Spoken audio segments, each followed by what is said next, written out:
It will do something. It will do a miracle. It will do a miracle. Last night I preached about signs. And some are asking God for a sign to give me somebody that somebody will be the one. You missed that last night. But the point is this, you know, the Holy Spirit will just move you. And it will just come out. As you walk, as you do your things every day, there will be changes in your life. Keep praying that the Holy Spirit will just move.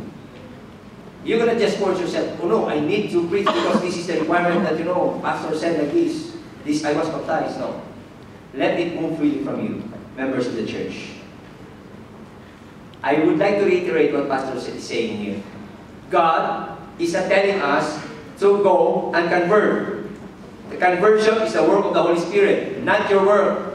You are just an instrument. Go. That's it.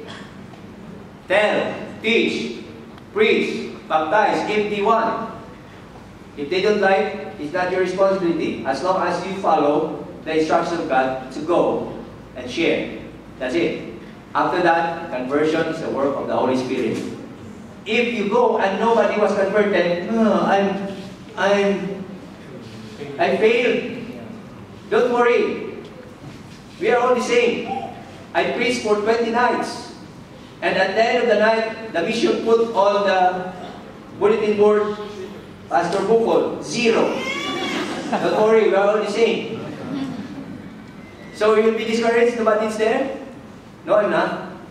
Because when you go to heaven, somebody will say, according to Ellen White, it was you who invited me here. And that's a great surprise when you go to heaven. Well, where did I invite you? Once and for all, we met. Maybe you give a tract. Or maybe you give me a number, or maybe a prayer, or whatever. Because you invited me here. That's the greatest voice. Words we will hear when we go to heaven.